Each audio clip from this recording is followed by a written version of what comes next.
عمر بن عبدالعزیز نے 3 بر اعظم پر حکومت، 3 بر اعظم. اور جب وہ گورنر تھے تو 100 اونٹوں پہ ان کا سامان چلتا تھا جب وہ سفر کرتے تھے. اور جب وہ 3 بر اعظم کے حکمران بن گئے تو اللہ تعالیٰ نے ایک خلافت راشدہ کا دور دوبارہ دکھایا لوگوں کو. 3 بر اعظم کی حکومت، اور گھر میں آتے ہیں اور بیوی کہتی ہے کہ بچے کپڑے مانگ رہے ہیں، عید آ رہی ہے. عید پہ ہر کوئی اپنے بچوں کے لیے کپڑے بناتا ہے. تو وہ کہتے ہیں، بیگم کہتی ہے کہ بچے کپڑے مانگ رہے ہیں، عید آ رہی ہے. تو عمر بن عبدالعزیز فرماتے ہیں میرے پاس پیسے کوئی نہیں. اور عمر بن عبدالعزیز کا زمانہ وہ تھا کہ 3 بر اعظم میں زکوٰۃ لینے والا ایک آدمی نہیں تھا. وہ دور تھا عمر بن عبدالعزیز کا. اپنے گھر کا حال یہ ہے کہ کہہ رہے ہیں میرے پاس تو پیسے کوئی نہیں.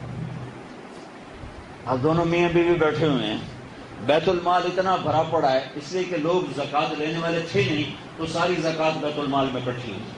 اور حکومت کے جو جتنے اس وقت کمائی کے فنڈ تھے، جتنے بھی وسائل، وہ سارے بیت المال میں اکٹھے ہوتے تھے اور اس سے 1 روپیہ نہیں لے رہے.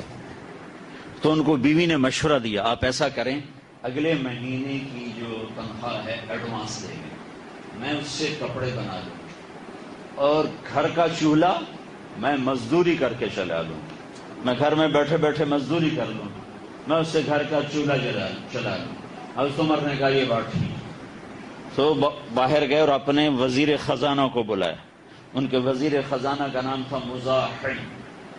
ان سے فرمانے لگے بھائی ہمیں اگلے مہینے کی ہماری جو سیلری ہے، تنخواہ ہے، ہمیں ایڈوانس دے دو، ہم نے بچوں کے کپڑے بنانے ہیں.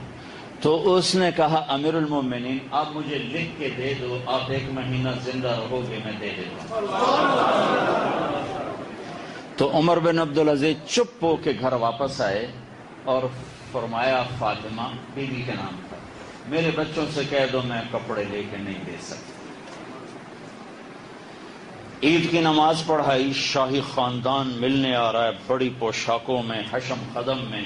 بچے آئے اسی پرانے کپڑوں میں تو حضرت عمر رونے لگے. تو فرمانے لگے میرے بچوں آج تو میں اپنے باپ پہ گلا تو ہوگا کہ کپڑے کا ایک جوڑا ہی لے کے نہ دیا. تو ان کے ایک بیٹے ہیں عبد الملک، ان سے پہلے فوت ہو گئے تھے. انہوں نے فرمایا نہیں ابا جان آج ہمارا سر اونچا ہے کہ ہمارے باپ نے خیانت نہیں کی، ہمارے باپ نے بددیانتی نہیں کی، ہمارا سر اونچا ہے. جب ان کا انتقال ہونے لگا تو انہوں نے بلایا رجا بن حیوہ، ایک بڑے عالم ہیں جو ان کا جنازہ بھی پڑھایا، قبر میں بھی اتارا.